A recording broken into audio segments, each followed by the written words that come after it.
So in 2006, I started working for Enterprise Rent a Car. We moved into a new house. Everything was going good. I thought that we had got past the infidelity part, and then his grandmother got sick. And when his grandmother got sick, I noticed a lot of things started going back to what it was before. Him staying out late, different things like that. So time passed. He you know, he was just doing him and always gone, and I was always kind of by myself and alone. So around 2008 or 9, it was one of those years. I think it was 2009. Um I had came home one day and I saw that he was texting someone and his phone was just kind of out and open. So I decided to look at the phone and see like what was going on, and something just told me to. So I checked the text messages, and it was his previous baby's mom that he had a son with, um, basically saying she missed him, and when was he coming over? His baby is looking for him, and they miss him. And I was like, wait a minute, a baby? Like I was completely, totally shocked. You know what I mean? That this was that I'm reading this. So I put the phone down and I walked out and I left. And then I called him on the phone and I'm like, is there something that you want to tell me? Like, what's going on? You know?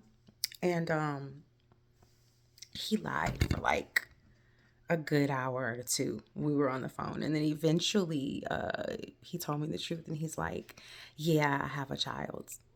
um So I was devastated, of course, like, wait a minute, you know? And so then I decided that I was going to leave, and I ended up basically getting divorce papers and leaving, and I moved in with my sister. During that time, I ran into a guy that I had been friends with that I had met, and he was married, but from my understanding, he was telling me that his wife cheated on him and he didn't want to be with her anymore and just some other things.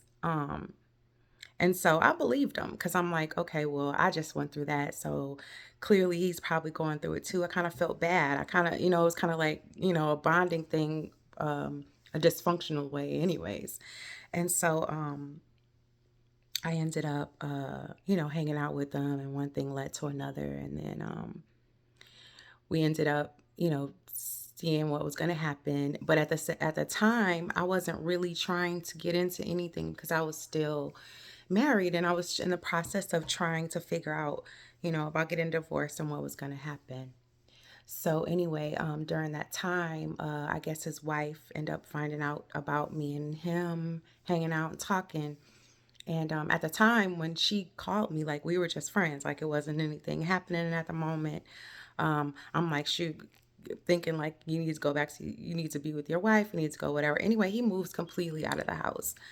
She basically blamed me why they wasn't together anymore, and I told him like, listen, I left my situation. I'm not gonna be doing this.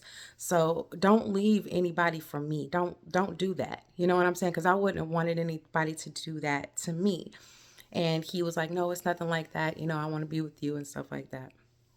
So I was thinking about it. I was like, maybe let me see what happens. But at the same time, I was kind of like iffy about it, but we were still hanging out and stuff like that. So things started happening. Like she was, every time we would get into it or something would happen, not really get into it, but things would happen. And then next thing you know, he would call his wife. And then she would come get him. And then she would be mad. And then she'd be chasing. It was just a weird, crazy situation. And as I started finding out and seeing that and seeing him doing that, then I decided to kind of leave the situation alone. You know what I'm saying? Because I'm like, this something's not right about this. I need to just move on or whatever. So, but then we would still hang out here and there, and eventually I got tired of that. I'm like, this isn't right. And he was accusing me, because come to find out, he had been talking to other people. He had other women that he had been talking to way before me and then after me. So um I just was like, no, this not right. You know what I mean? Like I'm already just got through going through this with my ex and here we go. You know what I mean? So I left that situation alone. So then I ended up in 2010, I ended up moving to Minnesota. When I got to Minnesota, I started getting therapy. I got my first therapy in 1999, and then I realized that, the things that I was accepting, the things that I was doing, the dysfunctional things I was going on, I'm like, yeah, something's not right with you. You know what I mean? So I decided that I was going to get therapy again, and I did. I ended up getting my own place and I was doing great. So, my uncle ended up passing away, and I came back to St. Louis. Me and my husband we were like deciding, like, I still didn't really want to be with him, but he was telling me, he was changing and he was doing different things different because I was doing different things and I was changing and I was making strides and stuff. I believed him, you know what I mean? Because I always want to believe in people and just believe that the best out of what a person is saying. So when I came back to St. Louis when my uncle died, me and him, we started, talking and stuff a little bit more often. But um, it was certain things happening, like I was finding phone numbers again. And then he was telling me, it was just the things that he was saying. He was trying to, basically say that it wasn't what I thought it was. It was like, again, manipulation. So, so I stayed in Minnesota, and then in 2013, I decided to move back because my grandmother needed me. So I decided to come back.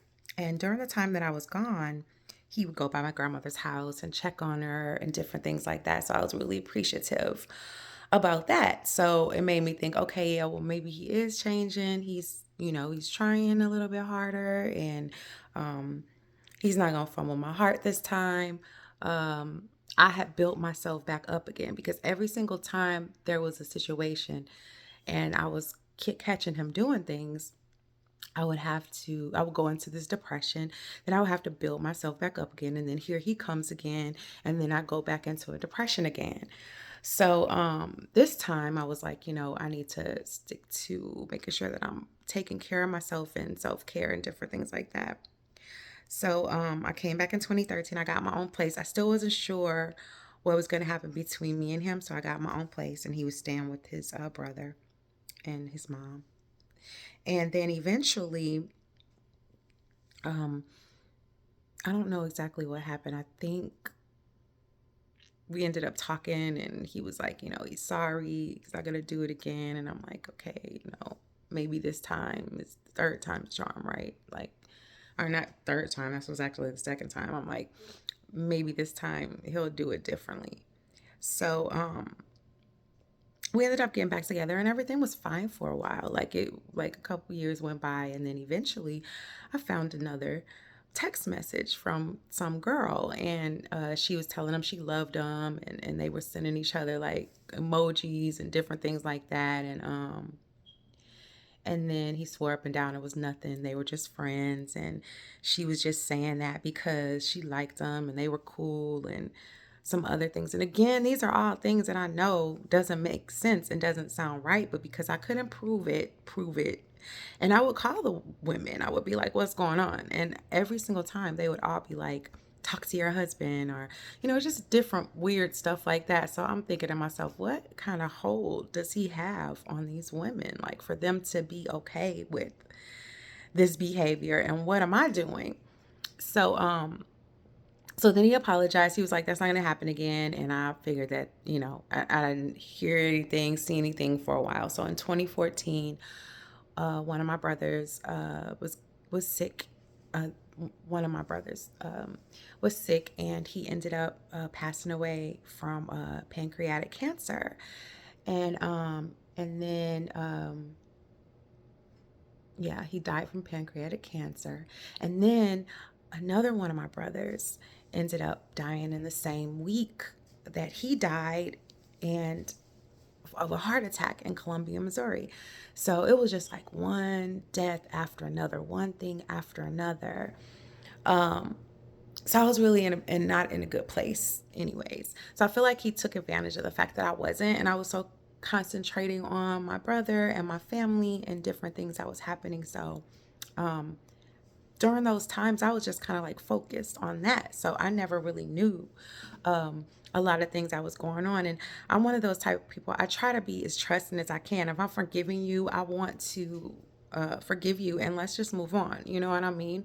Um, and of course, maybe that wasn't the right move to make because um, it made me kind of have tunnel vision a little bit. So, so then that happened and people died. And then in 2016, I ended up getting an injury, a sports injury from the gym, working out. And I had to get a surgery, the first surgery. But I didn't know for a while. So it was certain things I couldn't do. Um, and he would get upset at me because he felt like I wasn't doing things, but I was really just hurt.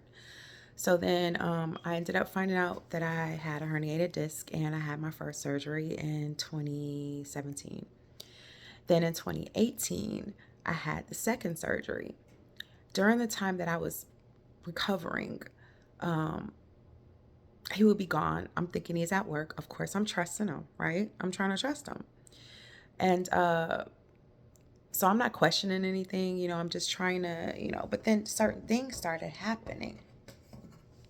And he started like disappearing again and not calling me for hours and just different things like that. So kind of was getting upset about it. So one day I was laying in the bed recovering and I got a phone call and it was him. What I heard on the other line shocked me because it sounded like somebody was having sex. And so I'm like, hello, hello, and I'm hearing this, right, and I start screaming, hey, hey, hey, trying to get his attention, like thinking they could hear me because I'm like, what the hell? And so then I called right back, and then I guess he jumped up and went and got the phone or whatever he did, and then I'm like, I heard you, are you serious? And then he was like, what are you talking about? What are you talking about? And I hung up on him. I got my stuff and I went to a hotel and he called me, trying to call me. And I was ignoring him. And then I called my sister and I told her, and I'm like, I just heard him. I know what I just heard or whatever. And um, he told me that I didn't hear what I heard, that he walked in on one of his cousins and they were watching a porno and that's what it was. So again, I'm like, in my mind, like, that doesn't sound, this is crazy. And I just kept on, I don't even know. It was like I was really naive and really just confused. And he had a way of making me feel like I did not know what I was talking about and that I was exaggerating and I was taking things too far and stuff like that. So a little bit passed and I ended up going back to the house. He apologized to me for what he said he thought I heard. He was like, I'm sorry you thought you heard that. That wasn't what it was. So then everything was good. But then I still wasn't trusting him. You know what I mean? So that is so as far as that went, like the intimacy kind of stopped because I didn't trust what he said. I was second guessing myself. And I kind of knew. I just was like, wait a minute, something's not right. So I had people over time that I had connections with as far as like just talking on the phone emotionally. And then I was like, wait a minute, I don't want to keep doing that either. You know what I mean? I need to make a decision. I need to make my mind up what I'm going to do. So um, I told him that, maybe it was a good idea if we just cut ways and not, do this anymore because it was just a little too much. And he basically was like, no, please don't do that. Like, let's try to work it out. Don't give up. I'm doing better and I'm going to keep doing better. So, time passed. I'm thinking everything was okay. Everything was good. And then we decided to go to Vegas and remarry. And we did. And I decided that, this time he was like, I'm going to do better. I'm not going to do the same stuff again. And I'm thinking because we were doing this and redoing it, everything was going to go this, maybe this is a fresh start. Um, but clearly it wasn't. So in 2021, I found some situations was happening. We were back and forth trying to figure out what was going to happen. Um, and then again, I seen another phone call of a girl, and she was asking him, did he get the key? Did he go by? And again, he was telling me, no, it's not like that. It's not like that. Um, basically making it to where it wasn't what I was thinking it was. And so by this time, I'm like, yeah, no, I'm not taking this anymore. I'm not, if anything else happens, that's it. Like, you're not going to keep doing this to me. You know what I mean? And he swore up and down that was going to be the last situation. I was never going to have to deal with anything else. So, the beginning of this year in February, um, I was going back and forth to Minnesota to that's what I meant to say. In 2021 April, um, my twin brother passed away. Another one of my brothers passed away. My uncle passed away. And so a lot of death. There was a lot of things going on. So I was grieving, trying to function, trying to heal, um, all these things I had on my plate. So fast forward to the beginning of this year, I went to Minnesota. I was going back and forth to Minnesota to visit my niece. And I didn't think he was doing anything. I didn't feel like anything was going on. I figured, everything was fine. I mean, we were doing great as far as I knew. The only thing that I know that was kind of weird was he would come home. There was no intimacy. It would be months and weeks with nothing. And I just kind of brushed off as he hurt his back, so he's not feeling good. I wasn't feeling good, so I wasn't trying to pressure anything. I'm just trying to, because I'm thinking love prevails. Like, love covers everything. So sickness, death, all that, like, everything. So in February, I found him cheating. I found out that he cheated. He didn't come home. Usually I would chase him. This time I didn't. Usually I would call him. This time I didn't. I just decided I'm just going to go see what's going on. So there was navigation on the vehicle, and I ended up catching an Uber and going to the location and finding him at the hotel with the woman. It was just, not only did he disrespect me, but he also allowed this woman to disrespect me. They rode off in the car together. Like I said, usually I would chase, usually I would call, but this time I didn't, because I'm like, no, this is it. There's no more, right? Um, because now you're just really just, seeing what you can get away with me, and the more I keep accepting it, the more you're gonna do. And I realized that, and I refused to be my mother, because I started thinking to myself, like, what are you doing trying to go? Because this is the same thing that your mom went through, and what are you doing? So it made me look at myself.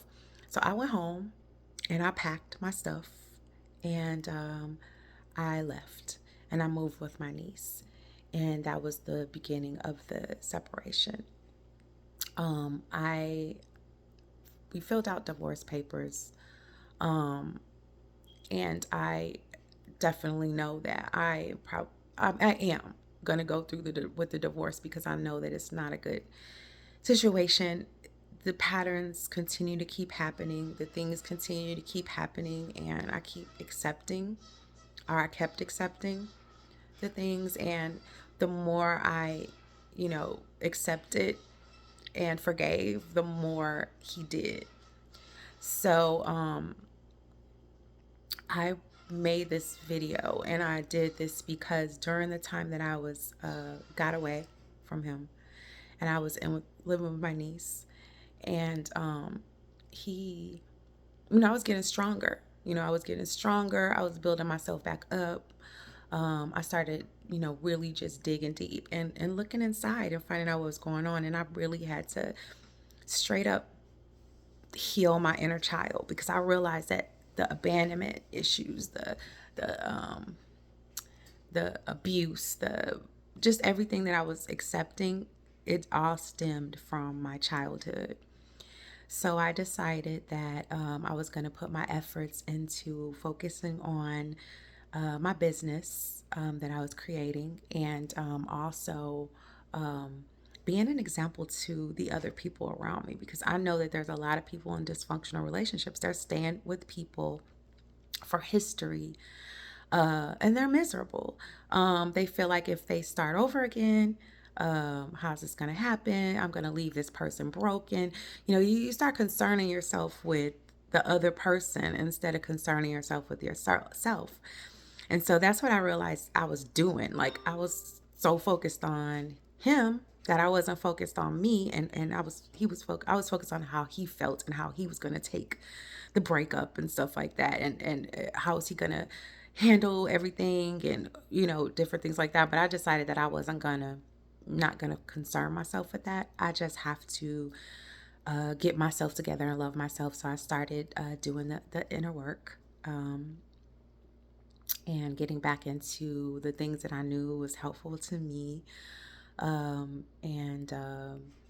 then I could be an example to other people. So in the midst of that, I've been doing a lot of volunteer work with teenagers, and my passion is to work with girls that are runaways, and also maybe help other women that are in domestic or abusive or relationships filled with infidelity, to be able to really love themselves enough to leave. But I know that in order for that to happen, that there's going to have to be a healing of that inner child, because until you do that, you're going to keep on accepting things and being dysfunctional, and accepting a person because sex or because money or different things like that. And so that's not something that I wanted to continue to keep doing. So I had to really just like really put my focus on dealing with those things, and realizing that I was just like my mother. As much as I didn't want to be like my mother, I was. And I was accepting things. And I don't want to be my mom. I don't want to be that woman that's still sticking around 10 years later and two, three more kids pop up, or possibly catch some sort of disease or something because I'm not loving myself enough, and I'm loving somebody else more than myself. And then I end up dying, or something more serious happening to me.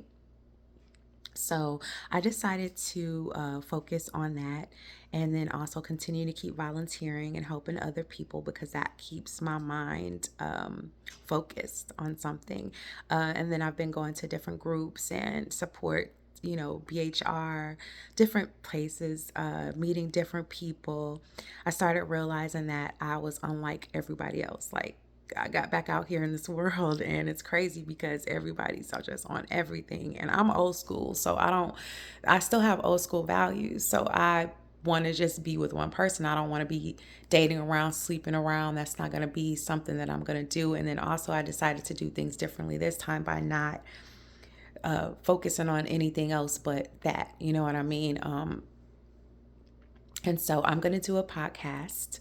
The podcast is going to be about hurting people. I think that's a really powerful thing, because a lot of times we do things and we get into relationships and people do things to us, and then we end up doing things to people, and the cycle continues and it keeps going on and on and on. So that podcast is going to be great. It's going to be excellent. We're going to be touching on subjects like sexual abuse, trauma, domestic violence, generational trauma, suicide. There's going to be so many different things that we're going to discuss that I feel like the community needs, especially now because there's a lot more runaways girls. I know that I was a target, and I can just imagine how much harder it has to be for this generation, especially with social media. And then you have a lot more pedophiles and a lot more people that are just sicker and doing crazier things. And I want to protect those young ladies.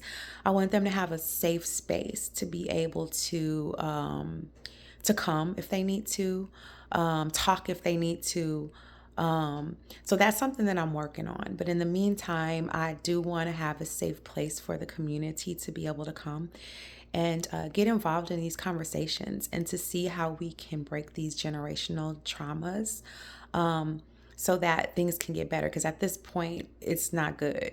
And I feel like if we don't discuss these things, if people don't go back and talk about secrets and talk about sexual abuse and the things that is going to continue to keep happening, then children are going to be victimized, women are going to be victimized. And I feel like, you know, I made a lot of mistakes in my life, due to my trauma.